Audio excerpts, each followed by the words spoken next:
Hello friends. Biotechnology principle and process chapter में जो याद करने वाला पॉइंट है उसको मैंने ऐड किया है और उसको आप भी अच्छे से लिखकर याद कर लीजिए। वैसे पीडीएफ अगर आपको चाहिए सारे चैप्टर का इस तरह से शॉर्ट नोट्स तो टेलीग्राम ग्रुप का लिंक डिस्क्रिप्शन में है, वहाँ से आप ज्वाइन हो सकते हैं। जो याद करने वाला पॉइंट है उसको आप याद कर लीजिए नीट 2025 के लिए। हर्बर्ट बोयर उन्होंने स्टडी की है of restriction couple of the E coli bacterium पर रिस्ट्रिक्शन कपल को उन्होंने स्टडी किया हर्बर्ट बोयर ने। तो ये सब क्वेश्चन आ सकता है, इसलिए मैंने लिखा है।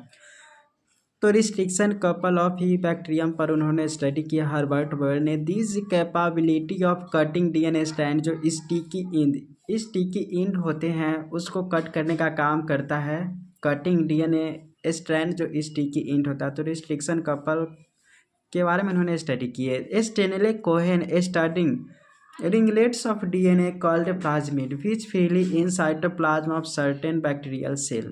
तो Stanley Cohen studying ringlets of DNA Stanley Cohen studying ringlets of DNA called plasmid उसको कहते हैं which freely in cytoplasm of certain bacterial cell and replicated independently from the coding strand of DNA. Stanley Cohen ने study की है ringlets of DNA जो ringlets of DNA होते हैं उसको प्लाज्मिड नाम दिया।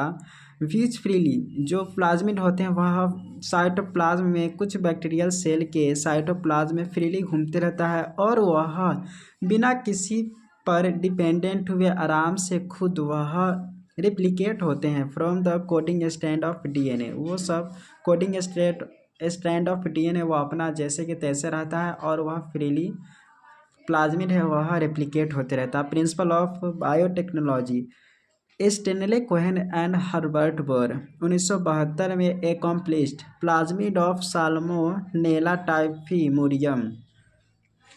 Stanley Cohen and Herbert Boyer ने 1972 में accomplished plasmid of Salmonella typhimurium by isolating the antibiotic resistance gene by cutting out a piece of DNA from plasmid which was responsible for conferring antibiotic resistance, then discovered molecular scissor restriction enzyme। तो Stanley Cohen and Herbert Boyer ने 1972 में accomplished plasmid of Salmonella typhimurium by isolating the antibiotic resistance उन्होंने antibiotic resistance को isolate किया by cutting out of piece of DNA. Plasmid के जो piece DNA था उसको मतलब उसमें से कट करके antibiotic resistance gene by cutting out piece of DNA from plasmid which was responsible for वो किसके लिए रिस्पॉन्सिबल था एंटीबायोटिक रेसिस्टेंस के लिए। देन डिस्कवर्ड मॉलिक्यूलर सीजर जिसको रिस्ट्रिक्शन एंजाइम कहते हैं। The combination of circular autonomously तो ये वाला पॉइंट अच्छे से ध्यान में रख लीजिए, इस बात को फिर से स्टडी कर लेते हैं। Stanley Cohen and Herbert Boyer 1972 accomplished plasmid of salmonella typhimurium by isolating the antibiotic resistance gene by cutting out a piece of DNA from plasmid which was responsible for conferring antibiotic resistance, then discovered molecular scissor जिसको restriction enzyme कहते हैं। The combination of circular autonomously replicating DNA created in vitro is known as recombinant DNA। recombinant DNA उन्होंने जो replicating DNA उसको अलग से बनाया गया इन विट्रो कंडीशन में, तो उसको recombinant DNA कहा। Hint two 6 base pair recognition sequence होते हैं। हिंट 2 सबसे पहला है और उसके पास 6 बेस पेयर रिकॉग्निशन सीक्वेंस होते हैं। लाइगेज ज्वाइन करता है डीएनए सेगमेंट को इंड टू इंड, ज्वाइन करने का काम करता है foreign DNA to plasmid. Ligase join end to end foreign DNA to plasmid. Eco R1 तो यहाँ पे है इको RY13 इसका पूरा नाम है। तो RE हो गया स्पेसीज और मतलब इशेरिचिया कोलाई स्पेसीज जीनस। R यहाँ पे है स्ट्रेन और I इंडिकेट करता है नेम ऑफ जो आई यहाँ पे है या वन कहिए तो indicate of name order which the enzyme were isolated from bacterial strain.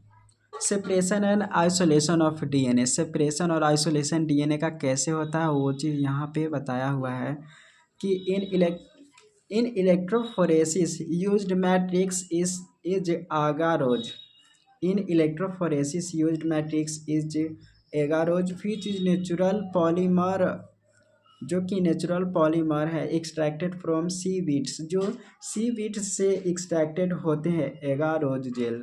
Separated fragment जो होते हैं जो सेपरेटेड फ्रैगमेंट डीएनए का था उसको आप देख सकते हैं वेन स्टेंस एंड विद इस इथिडियम ब्रोमाइड आप यूज करेंगे तो उससे आप देख सकते हैं डीएनए के फ्रैगमेंट को बाय एक्सपोजर टू, जब यूवी रेडिएशन को भी आप उस पर फोकस करेंगे तो जो दिखा ब्राइट ऑरेंज कलर का मतलब ब्राइट ऑरेंज कलर का डीएनए फ्रैगमेंट्स दिखाई देता है जब हम यूवी रेडिएशन के द्वारा देखते हैं इथिडियम ब्रोमाइड डालकर। तो the separated bands of DNA are cut out, जो सेपरेटेड बैंड्स ऑफ डीएनए होते हैं उसको कट कर लिया जाता है from gel piece. This step is elution कहलाता है, जब अलग कर दे तो उसको इल्यूशन कहते हैं।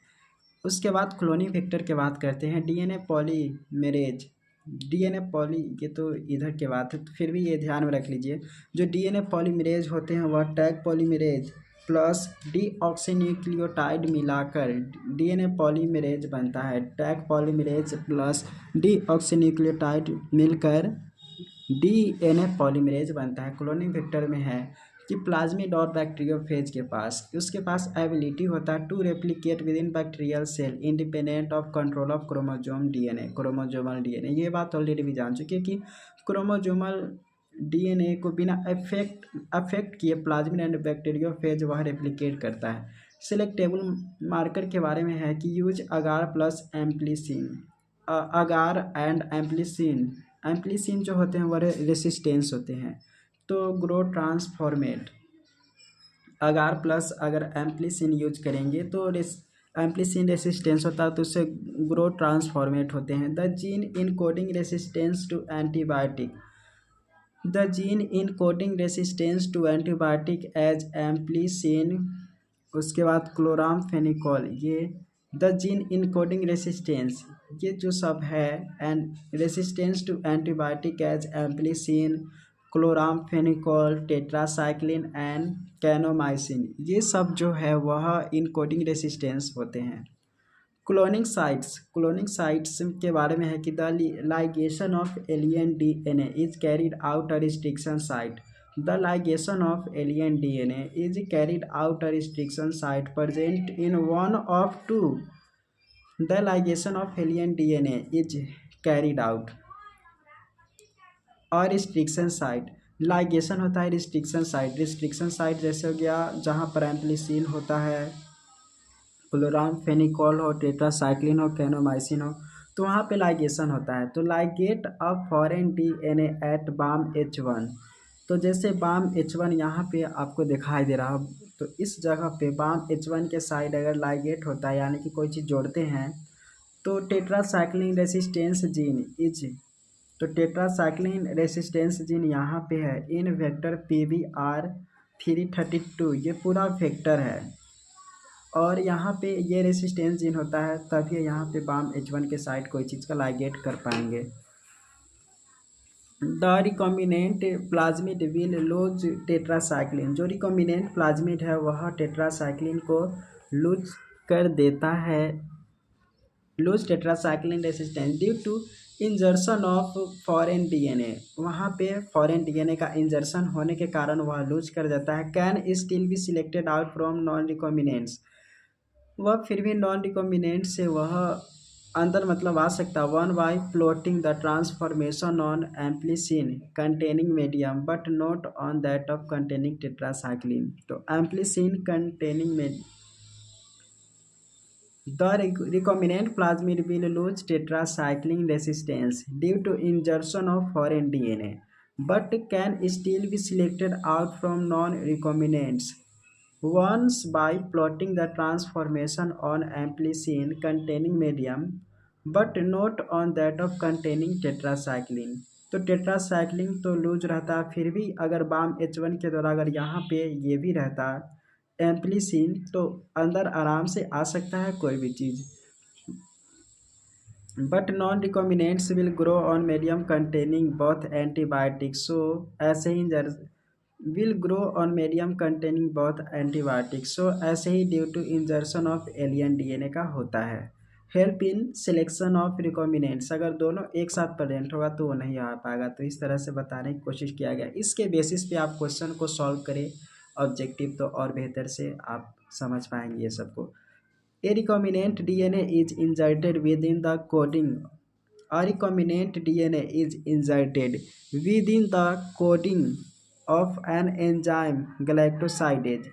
A recombinant DNA is inserted within the coding of an galactosidase which is insertional inactivation then no color। वहाँ पे इंजर्शनल इनएक्टिवेशन होता है, मतलब गलैक्टोसाइडेज के साइड से आप रिकॉम्बिनेंट डीएनए को अंदर मतलब इंजर्ट करने की कोशिश करेंगे तो वह कोई कलर नहीं देगा। The presence of chromogenic substrate give blue colour colonies if DNA in bacteria does not have an insert. अगर कोई क्रोमोजेनिक सबस्ट्रेट है तो वह कलर तो दे देगा लेकिन इंजर्ट नहीं होगा अगर क्रोमोजेनिक कोई सबस्ट्रेट है तो।